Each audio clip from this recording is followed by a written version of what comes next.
आने पर विवश हो जाते हैं।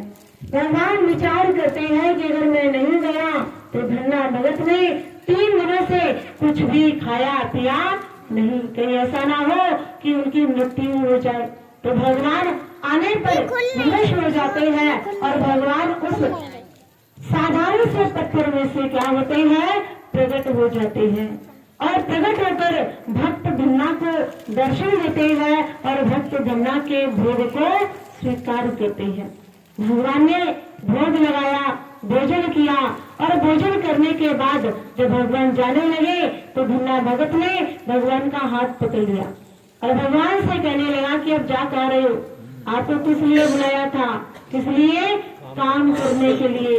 तो 3 दिन से लगातार बुला रहा हूँ, अब आए हो, भोजन कर लिया, अब जाने दूंगा नहीं। मेरे बहुत ज्यादा खेत है और खेतों में बहुत सारा काम है और करने वाला मैं अकेला, तो इसलिए चलो और खेतों का काम करो। तो भगवान अपने भक्त के प्रेम में, भक्त के भाव में ऐसे बंध गए कि धन्ना के खेत का काम कौन करते हैं, भगवान करते हैं।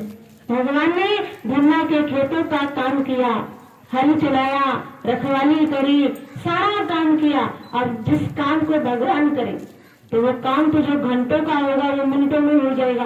और धन्ना भगत को तो आराम ही आराम, सुख ही सुख।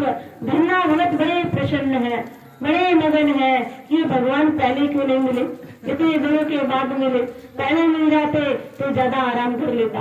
बड़े प्रसन्न है और अपने खेतों पर चारपाई डालकर आराम कर रहे हैं। भगवान क्या कर रहे हैं, भगवान धन्ना भगत के खेत का काम कर रहे हैं, रखवाली कर रहे हैं। और वहीं से वही पुजारी जी का निकलना हुआ। कौन से पुजारी, जिन्होंने मंदिर में से पत्थर धन्ना भगत को दिया था। जैसे पुजारी जी को जाते हुए धन्ना भगत ने देखा तो धन्ना भगत पुजारी को देखकर बड़ा प्रसन्न हो जाता है और दौड़ कर जाता उनके चरणों को पकड़ लेता है। पुजारी ने देखा कि भाई क्या कर रहे हो, क्या हो गया। तो धन्ना भगत कहने लगा कि हे पुजारी जी, आपका लाख लाख धन्यवाद, आपने मुझे ऐसे भगवान दिए। जब से भगवान मिले तब से मैं सारी चिंताओं से मुक्त हो गया। मुझे इतना सुख मिला, इतना आराम मिला कि अब मुझे किसी प्रकार का भय, डर, चिंता सताती नहीं, मैं आराम ही आराम करता हूँ।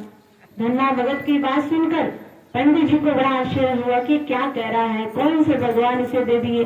तो पंडित जी से धन्ना कहने लगा कि पंडित जी आपकी वजह से मुझे भगवान मिले और जब से भगवान मिले मेरे सारे खेतों का काम इतना अच्छा हो रहा है, दिन दोगुना रात चौगुना मुझे सफलता मिल रही है, मेरी फसल बढ़ रही है और मुझे कुछ भी करना पड़ता नहीं। इसीलिए कहा मेरा टूटी दया से सब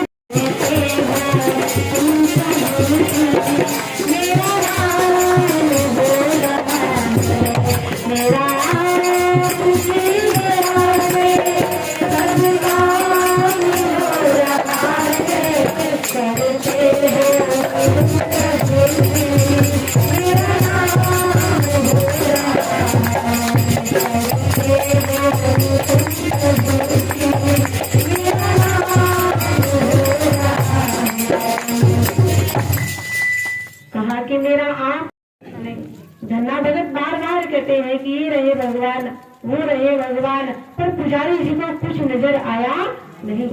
पुजारी जी की आंखें खुल जाती हैं, उनकी आंखों में आंसू आ जाते हैं और वो मन में विचार करते हैं कि जिसे मैं साधारण समझ रहा था, जिसे मैं अज्ञानी और मूर्ख समझ रहा था, उसे भगवान नजर आ गए, उसे भगवान मिल गए और मेरा तो पूरा जीवन ही मंदिर में पूजा करते करते बीत गया। मेरा तो पूरा जीवन ही मंदिर में दीपक जलाते जलाते बीत गया, पर मैंने आज तक भगवान को देखा नहीं। क्यों नहीं देखा? क्योंकि मेरे अंदर वो भाव, वो श्रद्धा, वो समर्पण नहीं है, जो भाव, जो श्रद्धा इस धन्ना के अंदर है।